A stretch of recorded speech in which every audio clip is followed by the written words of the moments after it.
Morning students. आज हम लोग डिस्कस करेंगे बीएससी के सिलेबस को। अभी तक हम लोगों ने जितने वीडियोस बनाए हैं वो वीडियोस पे 12th स्टैंडर्ड के बेसिस पे 11th-12th स्टैंडर्ड के टॉपिक्स थे। ठीक है, आज से हम स्टार्ट कर रहे हैं एक नई series BSc final year students के लिए।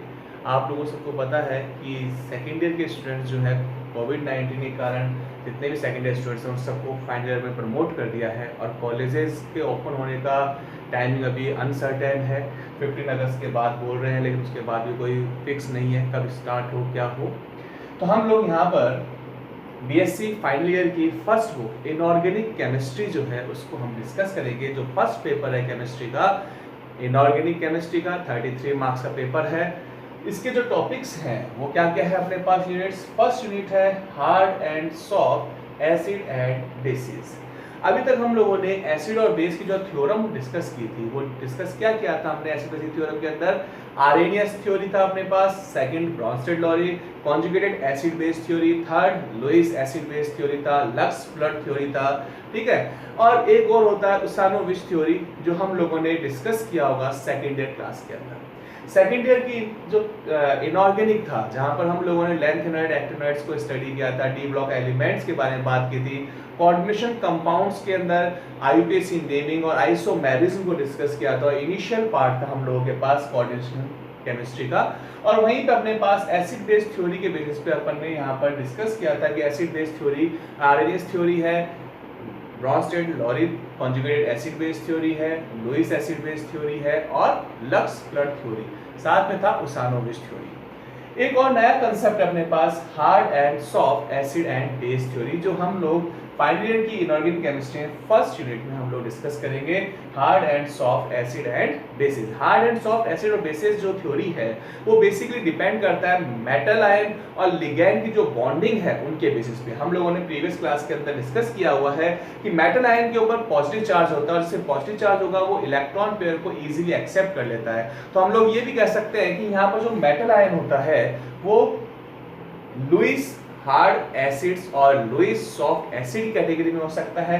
उसी के अकॉर्डिंग अपने पास बेस जो है वो लिगैंड के फॉर्म में होते हैं और हमने यहाँ पर क्लासिफिकेशन करके उसके एप्लीकेशंस वगैरह जो है वो सब स्टडी करेंगे फर्स्ट यूनिट के अंदर। बहुत सिंपल सी यूनिट है, केवल एक ही फंडा होगा जो हम लोग पढ़ेंगे, उसमें देखेंगे क्या फंडा है इसका हार्ड एसिड बेस थ्योरी का।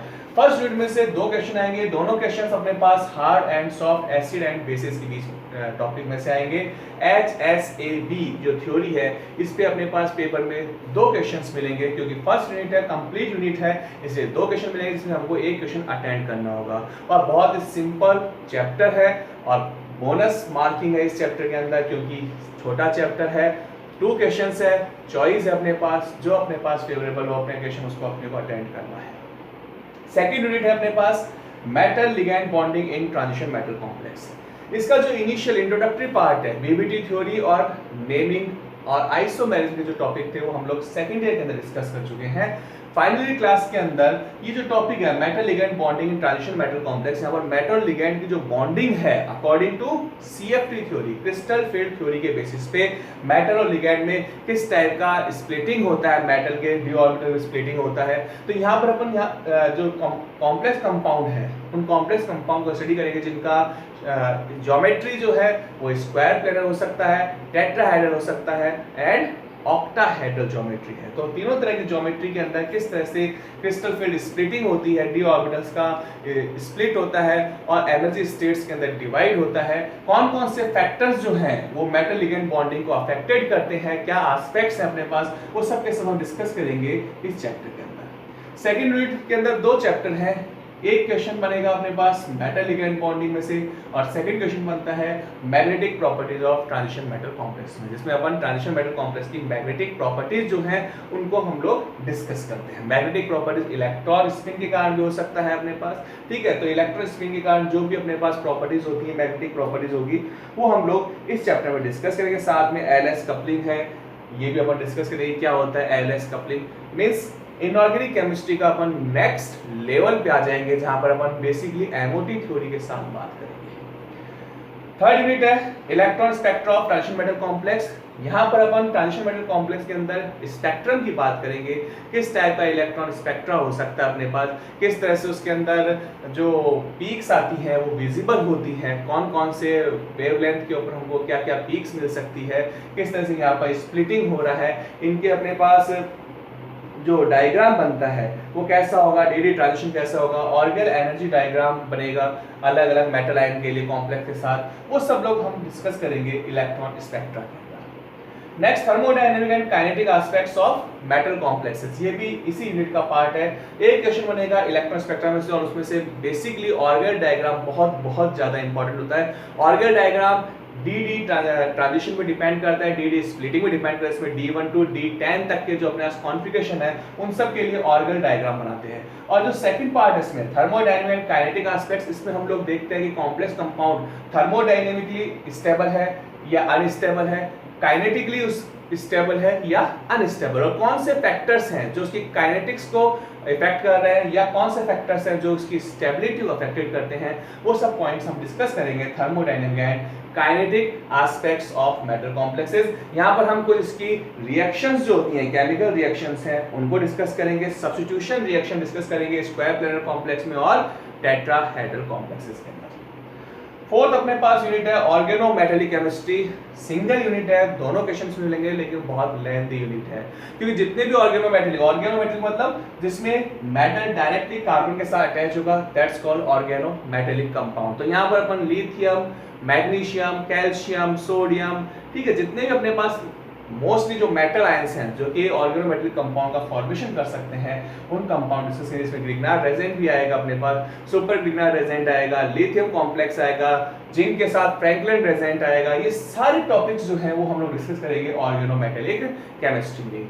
लास्ट यूनिट है, लास्ट सेगमेंट में अपने पास दो चैप्टर्स हैं, one question bio inorganic chemistry, second one silicon and phosphazenes में से आएगा, ठीक है। सिलिकॉन और फॉस्फोजिंस का structure, chemical properties, preparation methods, इनके एप्लीकेशंस, और बायो इनऑर्गेनिक केमिस्ट्री जो है इसके अंदर हम लोग बेसिकली डिस्कस करेंगे एल्काइल मेटल्स और एल्कलाइन अर्थ मेटल्स का जो बायोलॉजिकल इफेक्ट्स है, केमिकल इफेक्ट्स है, नाइट्रोजन फिक्सेशन है, उन सब टॉपिक्स को हम डिस्कस करेंगे बायो इनऑर्गेनिक केमिस्ट्री में। तो आई थिंक यहाँ पर बीएससी फाइनल ईयर के जो पांचों यूनिट्स हैं, जो सिलेबस है, उसको हम लोगों ने पहले थोड़ा सा इंट्रोडक्शन किया है यूनिट्स का, कि हम इस बुक के अंदर क्या क्या टॉपिक्स जो हैं उनको लेके चलेंगे, कौन से टॉपिक्स में क्या क्या मटेरियल आएगा वो हमको लेना है।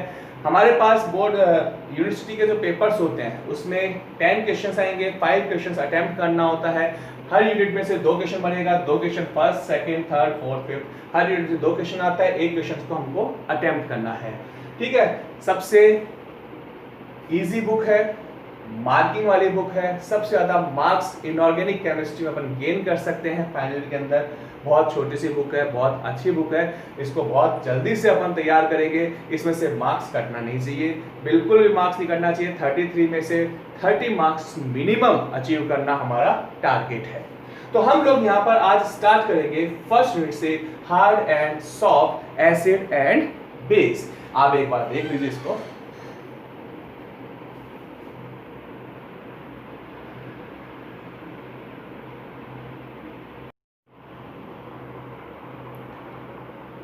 आज हम स्टार्ट कर रहे हैं अब first unit, hard and soft acid and base. Hard and soft acid base का जो प्रीवियस इंट्रोडक्शन है वो हम लोगों ने सेकेंड ईयर में किया था।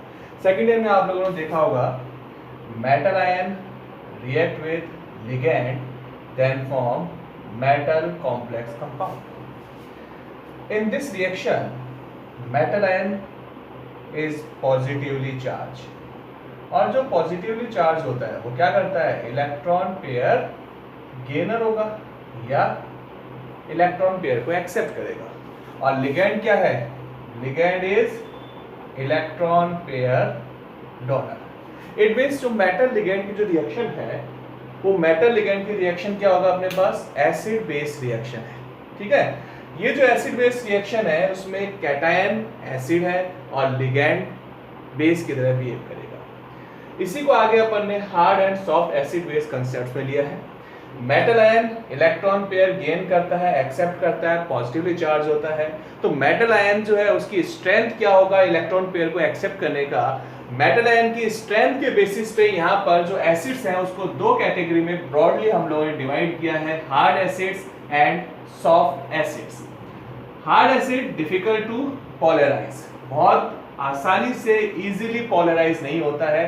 या पोलराइजेशन का मींस क्या है, अपने पास आप लोगों ने फजांस रूल को डिस्कस किया था। फजांस रूल के अकॉर्डिंग क्या था कि अगर अपने पास कैटायन आयन के साइज में लार्ज डिफरेंस है तो उस केस के अंदर उनका जो शेप होता है वो डिस्टॉर्टेड हो जाता है, उस प्रोसेस को बोलते हैं पोलराइजेशन। तो कैटायन का साइज जो होता है वो हमेशा स्मॉल साइज, और स्मॉल साइज है इसलिए ये इजीली पोलराइज नहीं होगा। इसकी पोलराइजेबिलिटी जो है वो ज्यादा होगी, पोलराइज करने की एबिलिटी जो है वो ज्यादा होगा, बट पोलराइज होने का नेचर जो है वो कम होता है। तो हार्ड एसिड्स ऐसे मेटल कैटायंस जिनके अंदर डिफिकल्ट टू पोलराइज, जो इजीली पोलराइज नहीं होते हैं, जिनका स्मॉल साइज होता है, जिन पे पॉजिटिव चार्ज बहुत हाई होता है। क्योंकि अगर पॉजिटिव चार्ज इंक्रीज होगा तो पॉजिटिव चार्ज इंक्रीज होने से क्या होगा, साइज डिक्रीज हो जाएगा और इलेक्ट्रॉन पेयर को एक्सेप्ट करने की जो टेंडेंसी है वो इंक्रीज होता है। क्योंकि जितना ज्यादा पॉजिटिव चार्ज होगा न्यूक्लियस का इलेक्ट्रॉन के साथ अट्रैक्शन फोर्स उतना ही इंक्रीज होता है। तो ऐसे मेटल कैटायन जो होते हैं उन्हें हम हार्ड एसिड की कैटेगरी में रखते हैं, बिकॉज ऐसे मेटल कैटायन की टेंडेंसी जो होती है, बहुत ज्यादा टेंडेंसी होती है, इलेक्ट्रॉन पेयर को एक्सेप्ट करने की टेंडेंसी बहुत हाई होती है, इसलिए हम इन्हें हार्ड एसिड या स्ट्रॉन्ग एसिड्स के फॉर्म में डिवाइड करते हैं। सेकंड अपने पास कैटेगरी है सॉफ्ट एसिड। सॉफ्ट एसिड्स क्या है, जो इजीली पोलराइज्ड हो सकता है, जो लार्ज साइज होता है, क्योंकि लार्ज साइज कैटायन होगा तो उसका अट्रैक्शन पावर कम होती है, अट्रैक्ट करने की जो नेचर है, टेंडेंसी है इलेक्ट्रॉन पेयर को, वो कम होगा। इसलिए ऐसे जो कैटायंस होते हैं वो सॉफ्ट एसिड्स की कैटेगरी में आते हैं। और यहाँ पर जो रिएक्शन होगी उसमें हम लोगों ने क्या नोट किया है कि सॉल्ट का फॉर्मेशन, इसको हम बोलते हैं कोऑर्डिनेट कंपाउंड। तो यहाँ पर जो सॉफ्ट एसिड्स है वो इजीली पोलराइज्ड होता है, उनका साइज लार्ज होता है, उनमें पॉजिटिव चार्ज जो है वो मिनिमम होगा या जीरो चार्ज होता है, और जीरो चार्ज होगा या लो चार्ज होगा तो उसके केस में पॉजिटिव चार्ज कम होगा तो न्यूक्लियस का अट्रैक्शन फोर्स कम होगा, साइज लार्ज हो जाएगा। Do not have noble gas electronic configuration, but ये जो अपने पास हार्ड एसिड्स थे उनमें जनरली क्या होता है, नोबल गैस इलेक्ट्रॉनिक कॉन्फिगरेशन होता है। और नोबल गैस इलेक्ट्रॉनिक कॉन्फिगरेशन क्या होगा, नोबल गैस इलेक्ट्रॉनिक कॉन्फिगरेशन होता है NS2 and NP6। ठीक है, तो ऐसे कैटायन जिनका नोबल गैस इलेक्ट्रॉनिक कॉन्फिगरेशन होता है या जिनके वैलेंस शेल में वैलेंस इलेक्ट्रॉन जो होता है वो कम अमाउंट में होता है, वो सब हार्ड एसिड्स कैटेगरी में आते हैं। और जिनमें नोबल गैस इलेक्ट्रॉनिक कॉन्फिगरेशन नहीं होगा वो सॉफ्ट एसिड कैटेगरी में आते हैं। हार्ड और सॉफ्ट के साथ साथ कुछ ऐसे भी अपने पास कैटायंस होते हैं जो कि बॉर्डर लाइन पे आते हैं, जिन्हें अपन बॉर्डर लाइन एसिड्स बोलते हैं, ना तो हार्ड कैटेगरी में ना सॉफ्ट की कैटेगरी में, that's called border line acids. Similarly base जो है उनको भी हमने डिवाइड किया है 3 पार्ट्स में, hard base, soft base and border line base. Hard bases कौन से हैं, donor atom have low polarisabilities, high electronegativity, जिनका पोलराइजेशन कम हो या पोलराइजेबिलिटी जो होती है वो कम होती है अपने पास, और इलेक्ट्रोनेगेटिविटी बहुत ज्यादा हाई हो, जिनके पास इलेक्ट्रॉन्स अवेलेबल होते हैं डोनेट करने के लिए, इजीली इलेक्ट्रॉन डोनेट कर सकता है, हाई इलेक्ट्रोनेगेटिविटी है, उन्हें हम बोलते हैं हार्ड बेसिस। और इसका जो अपोजिट है वो सब क्या हो गया, सॉफ्ट बेस कैटेगरी में है। तो यहाँ पर हम लोगों ने इनका क्लासिफिकेशन किया कैटायन, कुछ अपने पास एग्जांपल्स लिखे हुए हैं, जैसे हाइड्रोजन है, जितने भी एल्काइली मेटल कैटायंस हैं या एल्केलाइन अर्थ मेटल कैटायंस हैं, ये अपने पास लाइटर वेट ट्रांजिशन एलिमेंट्स हैं लाइक कॉपर, सिल्वर, मैग्नीज, ये सब के सब कैटेगरी है हार्ड एसिड्स की। जबकि सॉफ्ट एसिड्स में क्या आ रहा है अपने पास, नॉर्मली Br2 Br पॉजिटिव, या अपने पास जो हैवी मेटल्स हैं उनको अपन ले रहे हैं, गैलियम ट्राईआयोडाइड, थैलियम पॉजिटिव चार्ज है, पैलेडियम, प्लेटिनम, प्लेटिनम +4, ठीक है, या पाई एक्सेप्टर्स जो होते हैं, ट्राइनाइट्रोबेंजीन है, टेट्रासाइक्लोइथाइलिन है, इन सबको हम लोगों ने लिया है सॉफ्ट एसिड कैटेगरी में। तो यहाँ पर अपने पास एग्जांपल्स गिवन है, हार्ड एसिड्स के एग्जांपल्स हैं, बहुत इजीली एग्जाम के अंदर क्वेश्चन क्या आता है, define the hard acid and hard base और soft acid and soft base. ठीक है, तो एग्जाम के अंदर जो भी क्वेश्चन आता है उस क्वेश्चन के अंदर अपने पास कुछ एग्जांपल्स गिवन होते हैं, उन गिवन एग्जांपल्स में से अपने को सेलेक्ट करना होता है, फाइंड आउट करना होता है कौन से अपने पास हार्ड एसिड है, कौन सॉफ्ट एसिड है, कौन हार्ड बेस है और कौन सॉफ्ट बेस है। तो अपने पास कुछ एग्जांपल्स जो है अपने को लर्न करना है और कुछ एग्जांपल्स अपने दिमाग में हमें को फीड करना पड़ेगा कि जितने भी एल्काइल मेटल्स है, एल्कलाइन अर्थ मेटल्स है, या अपने पास लाइटर वेट ट्रांजिशन एलिमेंट्स है, ये सब के सब हार्ड एसिड्स की कैटेगरी में आता है। हार्ड बेस है, हार्ड बेसेस जो होते हैं उनमें कौन से हैं, अमोनियम है, ammonia, amines, hydrogen, H2O, hydroxide, ये सब के सब हार्ड बेस की कैटेगरी में, और ये अपने पास सॉफ्ट बेस है। तो यहाँ पर हार्ड बेस और सॉफ्ट बेस के लिए अपने क्या कहा, जैसे एनायन का साइज इंक्रीज होता है, जैसे जैसे एनायन का साइज इंक्रीज होगा उसका सॉफ्टनेस इंक्रीज होगा। For example fluoride, chloride, bromide and iodide, तो सॉफ्टनेस इंक्रीज हो रहा है। आयोडाइड आयन जो है वो सॉफ्ट बेस की कैटेगरी में है, ठीक है, और फ्लोराइड आयन जो है वो क्या है अपने पास, हार्ड बेस की कैटेगरी में है। तो यहां पर हम लोगों ने क्या देखा कि जो अपने पास हार्ड और सॉफ्ट बेस है उसमें हम लोगों ने इसको डिवाइड किया है कि अगर अपने पास साइज इंक्रीज होगा तो उस केस के अंदर सॉफ्टनेस इंक्रीज होती है और हार्डनेस डिक्रीज होगा। साइज इंक्रीज होगा, न्यूक्लियस का इलेक्ट्रॉन को अट्रैक्ट करने की टेंडेंसी कम होगा, it means electron negativity automatically decrease हो जाता है। तो यहां पर ये अपने पास सॉफ्ट बेस है और ये हार्ड बेस है। तो फर्स्ट ऑफ ऑल इस चैप्टर में हम लोगों ने ये फाइंड आउट किया है कि कौन से कैटायंस हार्ड एसिड होंगे, कौन से सॉफ्ट एसिड होंगे, कौन से बेस जो है वो हार्ड होगा और सॉफ्ट होगा। नेक्स्ट जो अपने पास टॉपिक है उसमें हम लोगों को देखना है कि हार्ड और सॉफ्ट एसिड बेस जो है वो थ्योरी एक्चुअल में है क्या। तो बहुत सिंपल थ्योरी है। यहां पर हम लोगों ने पहले भी देखा हुआ है कि अगर मेटल एंड लिगेंड के बीच में अट्रैक्शन फोर्स बहुत ज्यादा होगा तो जो कॉम्प्लेक्स कंपाउंड बनेगा वो स्टेबल कंपाउंड बनेगा। इट मींस अगर अपने पास हार्ड एसिड है और हार्ड बेस है तो उन दोनों का जो बॉन्डिंग होगा वो मैक्सिमम स्ट्रेंथ वाला बॉन्डिंग होगा, स्टेबल कंपाउंड होगा, जो इक्विलिब्रियम है वो राइट साइड मूव करेगा। और अगर सेम वे के अंदर सॉफ्ट एसिड और सॉफ्ट बेस का रिएक्शन करें तो उस केस के अंदर भी अपने पास कंपाउंड स्टेबल बनेगा। तो ओवरऑल इस चैप्टर का एक ही कंसेप्ट है, हार्ड एसिड हार्ड बेस को प्रीफर करता है, सॉफ्ट एसिड सॉफ्ट बेस को प्रीफर करता है। जब भी रिएक्शन होगी, केमिकल रिएक्शन होगी, तो हार्ड एसिड हमेशा हार्ड बेस के साथ रिएक्शन करेगा और सॉफ्ट एसिड हमेशा सॉफ्ट बेस के साथ रिएक्शन करता है, उसको प्रेफरेंस देता है। तो ये अपने पास फर्स्ट टॉपिक हो गया इसके अंदर, identification of hard acid, hard base, soft acid and soft base. Hard acid base theory जो है वो पियर्सन साइंटिस्ट जो है उन्होंने hard and soft acid base theory दिया। इसको शॉर्ट में अपन HSAB थ्योरी बोल रहे हैं। ये HSAB थ्योरी पियर्सन ने दिया था और पियर्सन के अकॉर्डिंग क्या था कि जो अपने पास हार्ड एसिड्स हैं वो हार्ड बेस को प्रेफर करेगा और सॉफ्ट एसिड्स जो होते हैं वो सॉफ्ट बेस को प्रेफर करता है। यहाँ पर हार्ड और सॉफ्ट एसिड बेस जो है उनकी स्ट्रेंथ को हम लोग कंपेयर कर सकते हैं। उनकी स्ट्रेंथ को कंपेयर कैसे करें, सपोज मेरे पास कोई बेस है बी हमारे पास कोई बेस है और बी का मैंने कंपाउंड बना रखा है H पॉजिटिव जो कि स्ट्रॉन्ग एसिड है या हार्ड एसिड है, और एक लिया मैंने मरकरी मिथाइल मरकरी कैटायन जो अपने पास सॉफ्ट एसिड है। रिएक्शन किया CH3 Hg positive and H positive, ये अपने पास इक्विलिब्रियम रिएक्शन है। बी जो है वो अपने पास कोई बेस है, अपने को आइडेंटिफाई करना है कि बी जो है वो हार्ड बेस है या सॉफ्ट बेस है।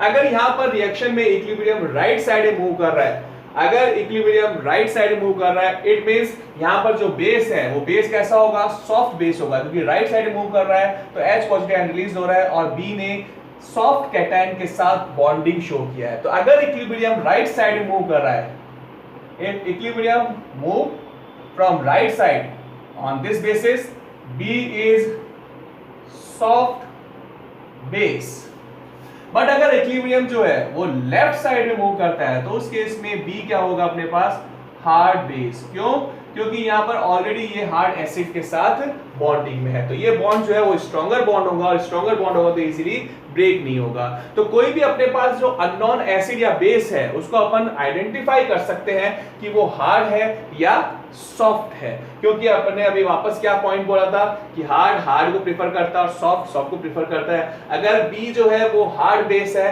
तो वो यहाँ पर BH के साथ बॉन्डिंग को प्रेफर करेगा और इक्विलिब्रियम जो है वो लेफ्ट साइड मूव करेगा, और अगर वीक है तो राइट साइड के अंदर इक्विलिब्रियम जो है वो मूव करता है। तो इस तरह से हम लोग क्या कर सकते हैं, इसकी स्ट्रेंथ जो है इसको कंपेयर कर सकते हैं। एग्जांपल देखें इसके अंदर, कुछ और एग्जांपल करते हैं।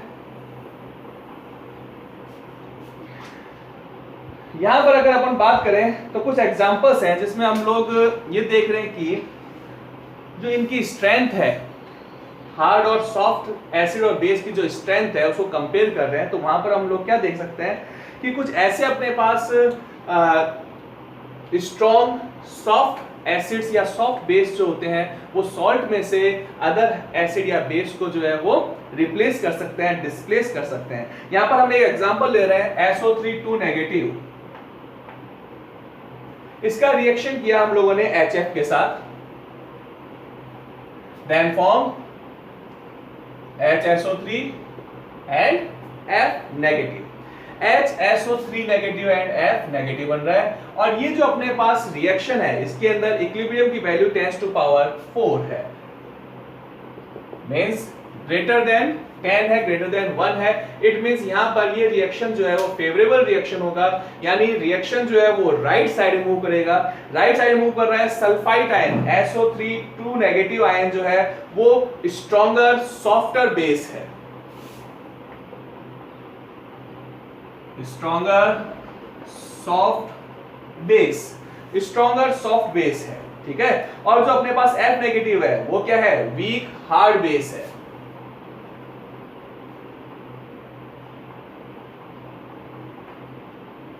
Week hard base, hard base है, प्रोटॉन हार्ड एसिड होता है, बट इस रिएक्शन के अंदर यहां पर इस कॉम्प्लेक्स में से सल्फाइड जो है वो इसको रिप्लेस कर रहा है, डिस्प्लेस कर रहा है। रीजन, क्योंकि SO3 नेगेटिव आयन जो होता है उसका बेसिसिटी फ्लोराइड आयन कंपैरिजन में ज्यादा होता है। अगर अपन कंपैरेटिव स्टडी कर रहे हैं, अपन यहां पर इनका केवल इनको कंपेयर कर रहे हैं, स्ट्रेंथ को कंपेयर करें तो SO3 नेगेटिव जो होता है वो F नेगेटिव कंपैरिजन के अंदर बहुत ज्यादा बेसिसिटी शो करता है, और बेसिसिटी शो कर रहा है इसीलिए इस रिएक्शन के अंदर सल्फाइड आयन ने HF में से फ्लोराइड को रिप्लेस कर दिया। एक और एग्जांपल ले अपन इसके अंदर, सपोज मेरे पास हाइड्रोक्साइड आयन है और ये जो हाइड्रोक्साइड आयन है इसका रिएक्शन किया अपन ने CH3HgSO3 negative, methyl mercury cation के साथ जो सॉल्ट बना है सल्फाइड आयन का उसके साथ रिएक्शन करें तो यहां पर रिएक्शन के अंदर हाइड्रोक्साइड आयन जो है वो सल्फाइड आयन को डिस्प्लेस कर देगा और इसके लिए इक्विलिब्रियम की वैल्यू आएगा 10 टू पावर 1। ये जो रिएक्शन है ये भी राइट साइड के अंदर मूव कर रहा है, क्योंकि यहां पर अगर हम बात करें स्ट्रेंथ की तो हाइड्रोक्साइड आयन जो होता है उसका बेसिसिटी सल्फाइड आयन की कंपैरिजन ज्यादा है। अगर यहां पर ऑर्डर की बात करें तो हाइड्रोक्साइड आयन का बेसिसिटी सल्फाइड आयन से ग्रेटर है और सल्फाइड आयन का फ्लोराइड आयन से बेसिसिटी ज्यादा होता है, ठीक है। तो इस केस के अंदर यहां पर चूंकि बेसिसिटी जो होता है वो ज्यादा है तो उस केस के अंदर ये इतना फोर्स जो है वो क्रिएट कर लेता है कि वो इसको रिप्लेस कर दे, ठीक है। तो यहां पर ये जो एग्जांपल है, ये एग्जांपल से ये मतलब नहीं निकल रहा है कि अपने पास वीकर जो है वो स्ट्रॉन्ग के साथ रिएक्शन कर रहा है, ऐसा नहीं है। यहां पर अपन ने केवल इनकी कंपैरेटिव स्ट्रेंथ को कंपेयर किया, बेसिसिटी को कंपेयर किया है कि सल्फाइड आयन का बेसिसिटी फ्लोराइड आयन से ज्यादा होता है और हाइड्रोक्साइड आयन का सल्फाइड आयन से ज्यादा होता है। इसलिए अगर अपने पास कोई ऐसे सिंपल लाइन रिएक्शन होगी अपने पास तो वहां पर ये इसको इजीली जो है वो रिप्लेस कर देता है, क्योंकि ये इतना फोर्स जनरेट कर लेता है जिससे ये इसको इजीली रिप्लेस कर दे। तो यहां पर इस केस के अंदर हम लोग इनकी स्ट्रेंथ जो है वो डोमिनेटिंग फैक्टर है उसको अपन कंसीडर कर रहे हैं, इनकी बेसिसिटी को कंसीडर कर रहे हैं।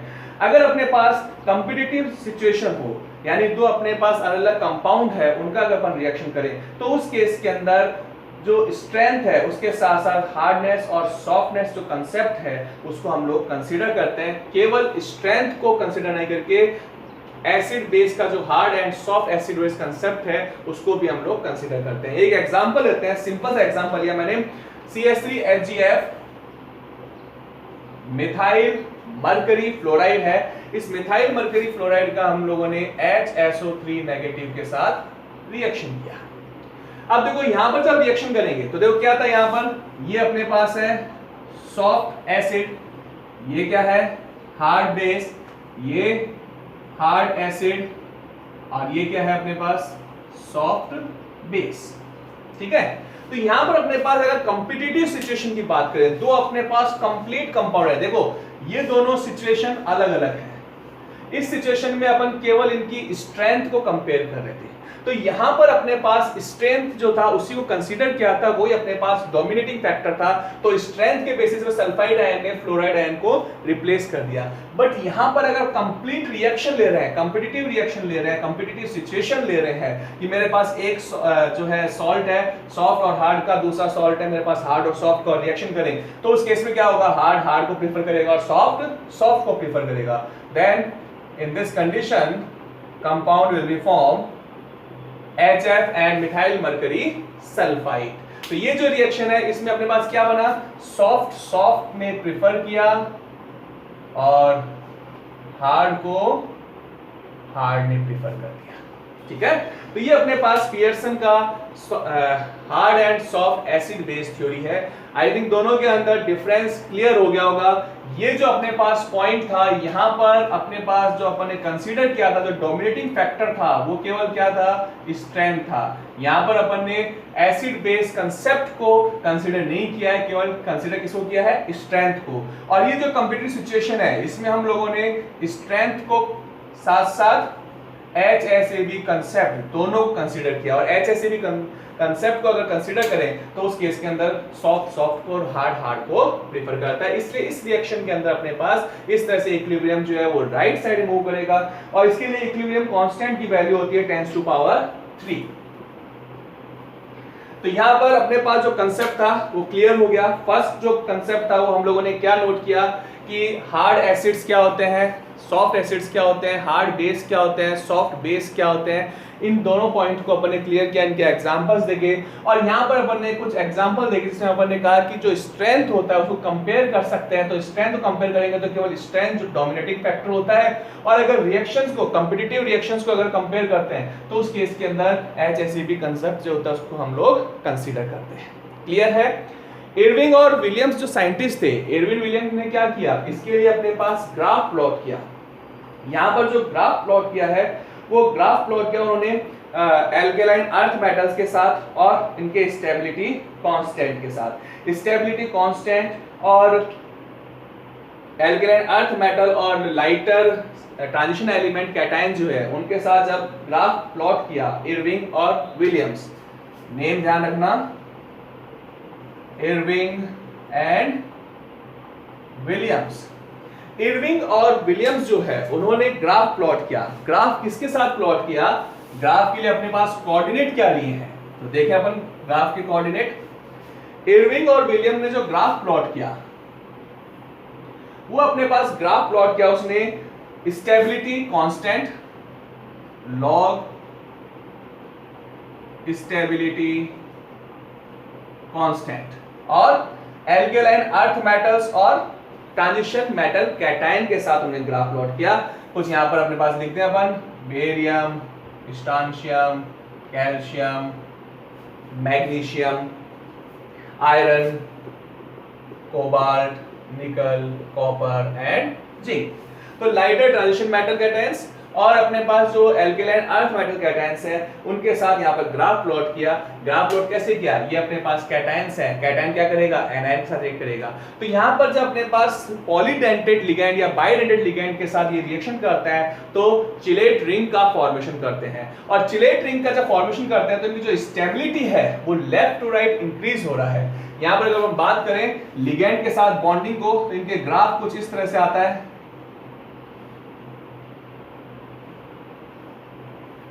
ठीक है, दूसरा कोई ग्राफ लिया अपन ने तो ग्राफ जो है वो अपने पास डिपेंड कर रहा है, ये जो ग्राफ डिपेंड कर रहे हैं, ये ग्राफ किस पे डिपेंड कर रहा है, ग्राफ डिपेंड कर रहा है अपने पास लिगैंड के ऊपर डिपेंड कर रहा है कि क्या अपन लिगैंड यहाँ पर यूज में ले रहे हैं। तो आपके पास बुक के अंदर इरविंग विलियम्स का जो ग्राफ प्लॉट किया है वो दिया हुआ है अलग अलग लिगैंड्स के साथ। यहाँ पर जो फर्स्ट अपने पास ग्राफ दिया होता है इसके लिए जो पीक होता है, ये थोड़ा सा पीक अपने गलत बना हुआ है, ये पीक थोड़ा सा कॉपर के पास आके इस तरह से मूव करता है, ऐसे सेम अपने पास पीक आएगा कॉपर के पास। ठीक है, तो ये अपने पास जो इसके लिए ग्राफ प्लॉट किया हमने, ये ग्राफ प्लॉट किया अलग अलग लिगेंड्स के साथ। ठीक है, अगर हम लोग ऑक्सीजन लिगैंड यूज में लेते हैं, अगर ऑक्सीजन लिगैंड यूज में लें तो ऑक्सीजन लिगैंड के लिए स्टेबिलिटी जो होता है वो ज्यादा होगा। ठीक है, उसके बाद स्टेबिलिटी क्या होगा अपने पास, धीरे धीरे कम होता है। पहले ऑक्सीजन है, ऑक्सीजन के बाद क्या आएगा, नाइट्रोजन है, और नाइट्रोजन के बाद क्या आता है अपने पास, oxygen nitrogen ligand, then nitrogen nitrogen ligand. तो यहाँ पर ग्राफ जो प्लॉट किया है उसमें हमने लिगैंड लिया है, ऑक्सैलिक एसिड लिया है, ग्लाइसिन लिया है और इथाइलिन डाइएमाइन के साथ ग्राफ प्लॉट किए हैं। आप बुक में देखना, बुक के अंदर क्लियरली इरविंग विलियम्स का ग्राफ दिया हुआ है। इरविंग विलियम ग्राफ्स के अंदर अपने पास ग्राफ प्लॉट किया है कैटायन और स्टेबिलिटी कांस्टेंट के साथ विद लिगैंड। लिगैंड हम लोगों ने एक बार लिया ऑक्सैलिक एसिड, एक बार लिया है ग्लाइसिन और एक बार लिया है हम लोगों ने इथाइलिन डाइएमाइन। तो यहाँ पर ये जो ग्राफ है इससे अपने पास क्या इंडिकेट हो रहा है कि जो मेटल कैटायन है उसमें लेफ्ट राइट मूव कर रहे हैं, कैटायन का साइज जो है वो डिक्रीज हो रहा है और कैटायन का साइज डिक्रीज होगा तो उस केस में लिगैंड के साथ जो बॉन्डिंग है वो स्ट्रॉन्ग बॉन्डिंग होगा। क्यों? क्योंकि इनका जो हार्डनेस की स्ट्रेंथ है वो कंटिन्यू इंक्रीज होता जा रहा है और स्ट्रेंथ इंक्रीज होगा तो इनकी बॉन्डिंग जो होती है वो भी इंक्रीज होती है। ये हमारे पास इरविंग विलियम ग्राफ था और कुछ अपन ने पॉइंट्स डिस्कस किए हार्ड सॉफ्ट एसिड बेस के लिए। ठीक है, ये जो अपने पास टॉपिक है इससे रिलेटेड नोट्स और जो है वो यहाँ पर लिंक के अंदर डिस्क्रिप्शन के अंदर लिंक दिया हुआ है, उसमें आप लोगों को इसके नोट्स मिल जाएंगे। नंबरिंग के साथ दिया हुआ है नोट्स, उसको देखिएगा, उसको रीड करना और अगर कोई डाउट हो तो उस डाउट को हम लोग क्लियर करेंगे नेक्स्ट क्लास के अंदर। Thank you.